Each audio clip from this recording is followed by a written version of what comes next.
Alors que le monde du running et du trail semble sortir de la pandémie qui nous a trop longtemps privés des routes et des sentiers balisés, c'est aujourd'hui, chez nous, qu'a lieu l'un des plus gros événements running de la région. Les 10-20 km de Tours et le marathon Touraine-Loire-Vallée. Et ça tombe bien parce qu'il y a déjà 2 ans maintenant, on avait fait une petite vidéo plutôt salée sur ce marathon de Tours que je vous invite à aller voir si ce n'est pas déjà fait. Arrogant, insolent, on avait pratiquement tout critiqué, qualifiant le salon du running d'endroits sombres, aux allées étroites remplis d'exposants juste présents pour vous vider les bourses. Ah oui, ils font ça au salon du running?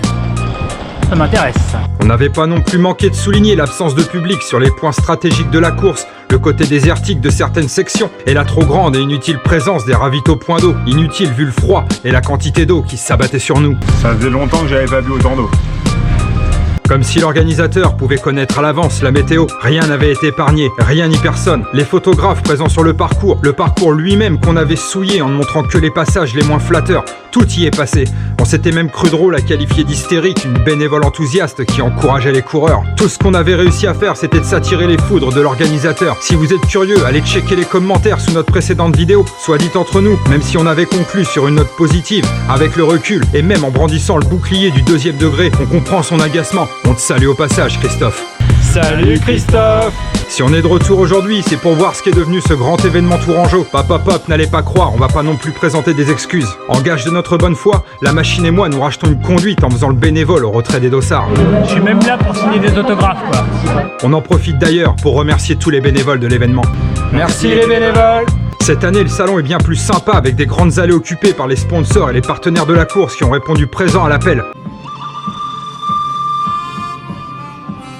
Après un contrôle devenu traditionnel du pass sanitaire, vous pourrez vous balader parmi les exposants, découvrir certaines curiosités ou cette marque Tourangelle de cookies. Pour les sportifs, on vous salue, Stay Active. Ce dimanche à Tours, les épreuves seront nombreuses, et ce, malgré l'annulation du marathon du Haut pour des raisons de contraintes sanitaires qu'on comprend tout à fait. Les déplacements en bus, c'est pas très Covid-friendly. 7000 runners au total seront sur les lignes de départ. Le 10 km avec ses 5000 inscrits, c'est l'épreuve qui remporte le plus grand succès. Le départ se fera en 2 vagues. Ou encore le 10 km en marche nordique, qui rassemblera environ 300 marcheurs. Mais aussi le 20 km en 2 boucles et ses 900 participants. Et bien sûr l'épreuve reine, le marathon Touraine-Loire-Vallée, qui nous intéresse aujourd'hui avec potentiellement 800 finishers. Et ça tombe bien puisque cette année, le parcours a changé. Comment ça, c'est le marathon qu'on fait? Non, c'est le 20 km qu'on fait. Ouais, la machine te fait pas chier, on va faire le marathon. Mais non, pas se faire, hein, c'est le 20 km qu'on fait. Allez, viens. Ouais. Salut à tous, je m'appelle Thomas. Moi, c'est Alex, le génie de la bande. Putain, mais qu'est-ce que tu fous, Dom? Je fais un TikTok pour mes fans. Putain, j'en ai marre de ce con. Et aujourd'hui, on va courir et décortiquer les 20 km de Tours. Depuis toutes ces années, l'organisation est bien rodée. Après avoir présenté son pass sanitaire, on se retrouve place Anatole France pour prendre le départ. Vous pourrez même profiter des commodités. Pour ne pas se gêner, les coureurs seront répartis par sas en fonction du chrono visé. 11h15, sous les encouragements des nombreux spectateurs et accompagnateurs, le départ est donné. On descend tranquillement le boulevard des Tanneurs jusqu'au pont Napoléon qu'on traverse pour ensuite suivre les quais de Portillon puis Paulbert. Sur ce parcours, la Loire ne sera jamais très loin.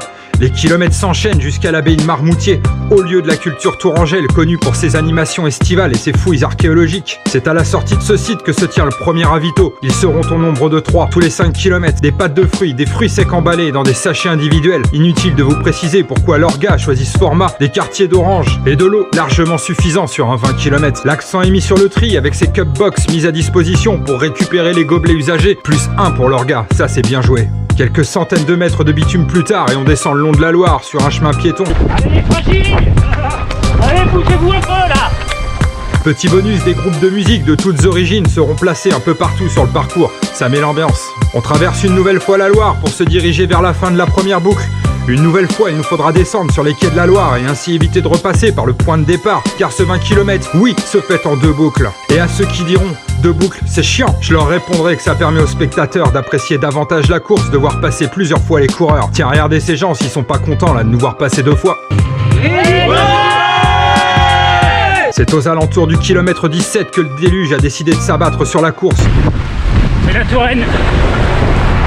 Ensuite, la boucle est identique jusqu'au kilomètre 18, où cette fois on bifurquera à gauche pour arpenter d'autres rues tourangelles jusqu'à la place de la Victoire, bien connue des Tourangeaux sous le nom de place du monstre. L'arrivée se trouve maintenant à moins d'1 kilomètre.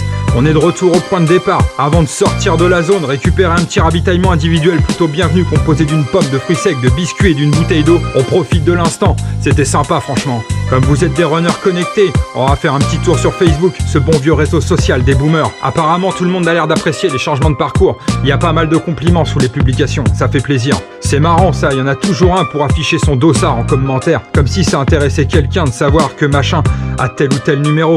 Et tiens, regardez, nous on est là à forcer avec notre vieille vidéo, histoire de gratter 10 vues et 3 j'aime. Il y en a toujours aussi pour se plaindre du tarif. Gna gna gna, c'est trop cher. Bah reste chez toi mon gars, cours dans ton jardin et laisse les riches s'amuser tranquillement. Surtout que les tarifs étaient dégressifs et tout à fait raisonnables, d'autant plus si on s'en prenait à l'avance. De 16 € sur les premières tranches tarifaires des 10 km à 75 € pour les dernières inscriptions au marathon, incluant notamment un t-shirt, une veste, une médaille, une bouteille de vin, un diplôme et un ticket de transport en commun fil bleu permettant de circuler en bus ou en tram. Et si vous êtes jeune, beau et branché, comme nous quoi, vous pouvez retrouver les mêmes publications sur Instagram et toutes les infos sur le site officiel de la course. Idem pour le supplément de la Nouvelle République, le canard local, offert avec le dossard et envoyé à domicile. C'est franchement sympa, hein. Et vous nous connaissez, on peut pas s'empêcher de cracher dans la soupe. Alors histoire de garder notre réputation, on s'interroge quand même sur la nécessité d'offrir un yo-yo lumineux. Enfin je veux dire, à part pour amuser la machine. On voit pas l'intérêt. Le jeton de caddie aussi, c'est pareil. Le stylo, l'agenda, c'est sympa, mais on sait bien que ce sont des cadeaux des sponsors et que le Covid est sûrement passé, vous videz les bourses à vous aussi. Mais quand même, moins de bibelots, c'est carrément plus écolo. Et un dernier point, le coupe-vent offert aux marathoniens, c'est quand même bien moins quali que cette très belle veste offerte il y a 2 ans. Confortable et increvable, on croise les doigts, on espère en retrouver une semblable en 2022. On espère que ce format vous plaît. Si c'est le cas, n'hésitez pas à claquer votre plus beau pouce en l'air, ça nous fera plaisir. Comme on est des mecs adorables et qu'on vous prend pas pour des cons, on ne vous fait pas l'affront de vous poser une question débile et sans intérêt pour vous inciter à laisser un commentaire, en espérant tomber dans les grâces des recommandations de l'algorithme de YouTube. Vous êtes assez grand pour y aller tout seul et nous dire ce que vous avez à nous dire. Par contre, si vous avez aimé ce format, faites-le savoir, il deviendra récurrent, ce sera notre signature, notre marque de fabrique. Et puis entre nous, ça change de tous ces youtubeurs fragiles, trop occupés à raconter leur vie et à montrer leur tronche plutôt que la course. Vous vexez pas les losers, on vous aime quand même. Bien sûr, on sait que vous nous aimez aussi dans des costumes débiles et que vous avez pris votre pied à mater le flop 10, que vous aimez les ravitaux élites et les bases de vie installées au milieu de nulle part. Soyez tranquilles, on va y revenir. Alors surtout, abonnez-vous si ce n'est pas déjà fait. Abonne-toi. Abonne-toi, putain. Et en attendant la prochaine vidéo, retrouvez-nous sur tous les réseaux, tous les liens sont en description. D'ailleurs, vous pouvez aussi, vous, partager cette vidéo sur vos propres réseaux. Ça vous rendra encore plus fort, encore plus beau. Le monde aussi sera plus beau, meilleur. Et nous, ça nous fera chaud à nos petits cœurs. Allez, ciao!